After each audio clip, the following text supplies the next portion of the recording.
Everybody, Tony D, and your Hollywoke hot take. All things Hollywood, all things Hollywoke. I'm here with Little Joan. Now, before I get started, please check out my BitChute Rumble exclusive today. It's on the Time Magazine article, and it's a bunch of things I can't say on YouTube. Now, getting to the Hollywoke stuff.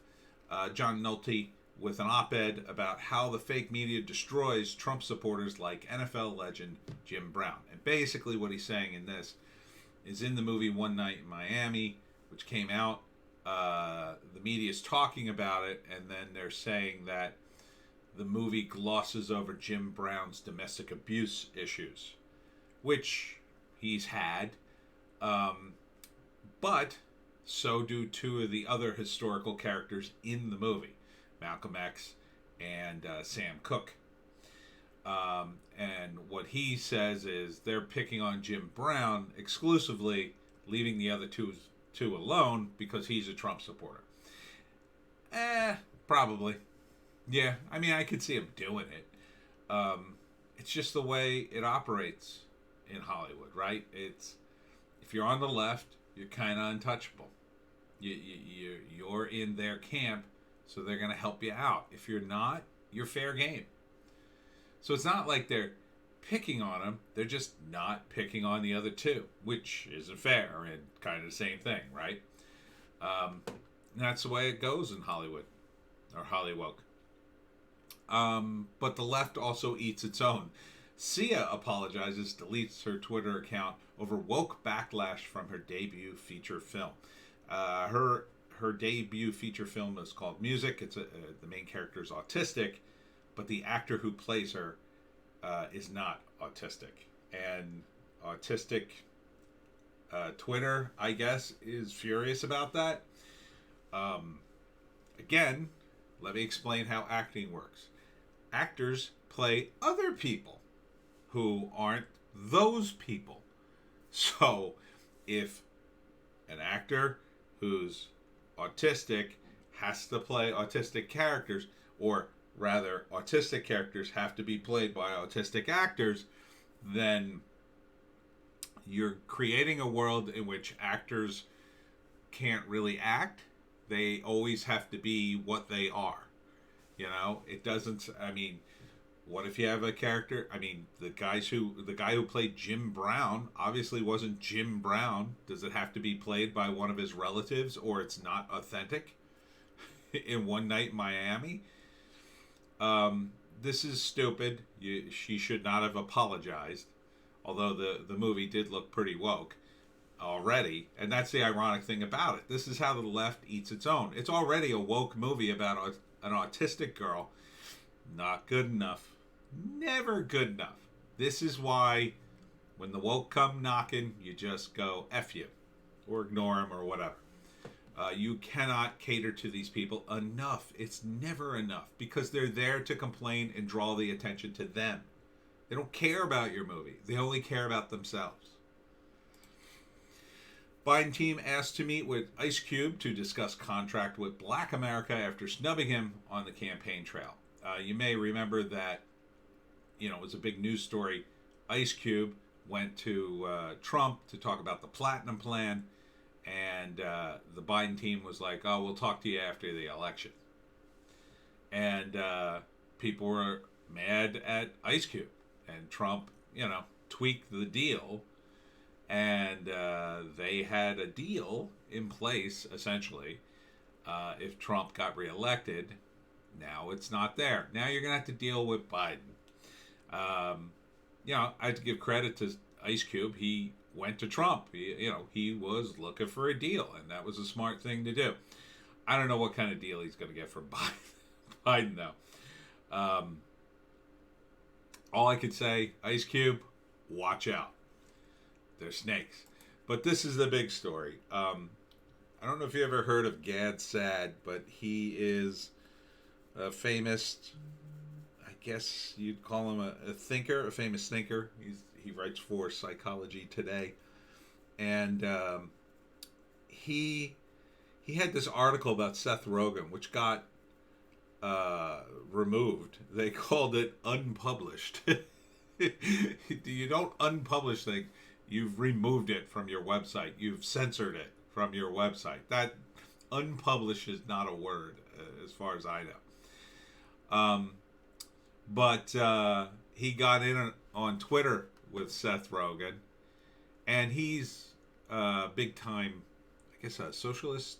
I don't think he's a communist, but he's an intellectual. He's got a brain. But you gotta hear what he said about Seth Rogen. First, he writes about the article getting pulled. I'm at a loss for words at Psych Today. The article in question had become one of the most popular on the site in roughly 30 minutes since posting. It was taken down without any explanations. Yeah, it's sad. Here's a video about it. Cry harder. And let me say, I'm not a Seth Rogen hater. I like Seth Rogen. I've followed his work for years, but man, his TDS is like off the charts. And it's really sad because I thought The End of the World was one of the funniest movies ever, and he's really good in it. And I think he co-wrote it too. Yeah, he's had some movies that weren't that great, but his comedies are pretty good. So it's very sad to see yet another funny guy get sucked down the rabbit hole like this. It's just destroying comedy. But listen to what Gad Saad says about it. This is from Twitter. Let me explain yet again for the source of all the so his words are he's using $10 words here. Platitudinous virtue signaling. The truly privileged elites know that deep down they are frauds. They suffer from existential guilt. Hence, one of the ways by which they assuage their guilt, albatross around their necks, is to demonstrate to the world that they are truly compassionate, truly loving and caring, truly profound. This was reposted on Bounding into Comics, by the way, a really good site. Hence, they love all undocumented immigrants. They love Mother Earth. They love the ozone layer. They love BLM. They love socialism. They love inner cities. They hate the gentrification of neighborhoods. They love mentors of color. They cherish diversity. They love LGBTQ movies. They adore queer architecture. They are better than you, more caring, more cultured, more empathetic. This permits them to sleep better at night. See, I'm not a fraud. I may be a gargantuan parasitic hedge fund bullshitter, but I really care. I may be an overpaid BS actor, but I fight for solar panels. Those flyover rubes deserve their lot in life. They are racists who bed their siblings. We are science supporters who fight against Mother Earth's rapists whilst flying in our private jets. It is a classic ego defense strategy that permits the ruling class to exist within their fractured selves. Save this thread. Memorize it. I'm offering you a deep psychological explanation of our times. And it continues. Oh, but Seth Rogen jumps in on Twitter. And now, see, this is where I could come in. If I was one of Seth's writer buddies in his circle, I'd be like, Seth, man, do not answer him. Do not answer him. Why, dude? Why? Why should he get to say that stuff? Because he's super smart, dude. He is super smart, and you are an actor who smokes way too much pot. Do not respond to him, dude. Just let him go on and on. Just pretend like it never happened and it'll all go away. Smoke some pot, chill the fuck out, and sorry for cursing. Chill. I'm cursing a lot today. Just smoke a bowl and just forget you ever talked to the dude, okay? And stop talking about politics. No, dude, I gotta answer. Here's what Seth says. I actually watched your video, and it's so stupid. He sounds stupid in the response. It is so stupid.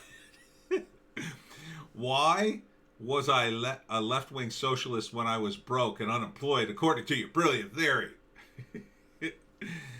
Well, usually it's the poor people who are socialists sometimes because, they're being promised all kinds of stuff, Seth. Gad Saad. Thanks for watching. Many young people are socialists when they are driven by immature impulses of utopia. Then they grow up. You are a grown man with tons of money. Your current stances are rooted in vacuous, empty signaling, rooted in a desire to belong in Hollywood. It takes zero courage to hold your stances within the entertainment ecosystem.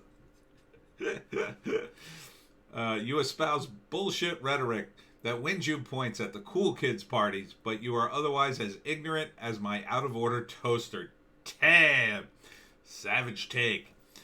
I'd be happy to chat with you on my show, as you have a very large platform, and as such, you have the opportunity to actually make a difference. Stop succumbing to the herd mindset. Learn how to think critically. Learn the meaning and implications of socialism versus capitalism.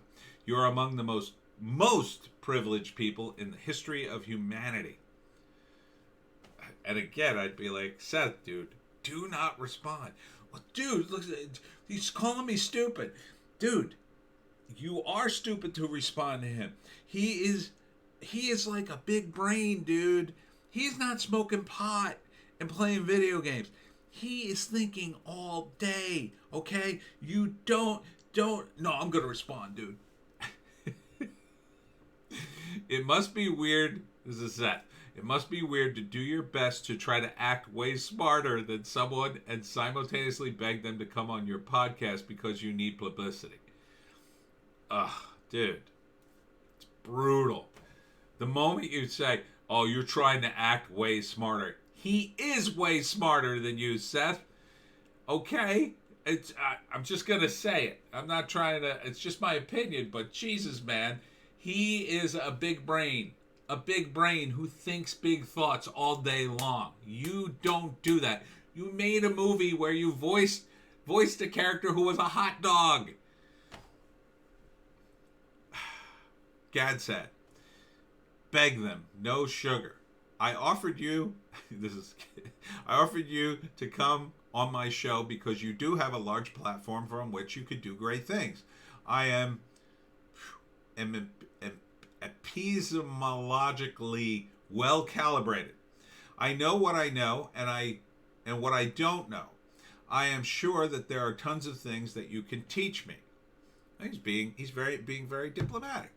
Similarly, I am certain that there are many topics on which you might learn from me. I have spent my career on academia, so I know one or two things, but I'm always happy to engage people from all walks of life. I appreciate your movies. You have great talent, but you should be humble enough to be willing to engage folks who do not share your utopian hypocrisy. Agreed. And look, he doesn't consider it a hypocrisy, but Gad is kind of digging it in, but still, I mean, he's opening himself up. Continuing, a wealthy, rich actor who proclaims that he is a socialist is a naturally lobotomized schmuck. I'm happy to educate you in the same way that I'm delighted when you entertain me. Follow, or should I type slower for you? Oofa. I'd much rather have a chat with a real actor like Clint Eastwood, but you are Canadian, so I'm trying to be inclusive. My castrato. I like you. Stay cool. Oofa. Oofa. Yeah. He is a big brain, Seth. Big brain.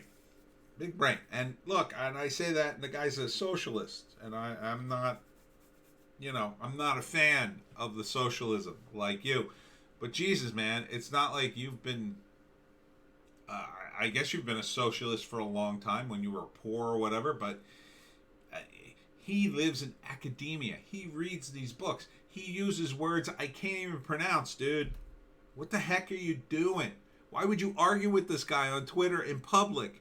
At least take it aside and look stupid in private. I mean, it's brutal, man. It's brutal.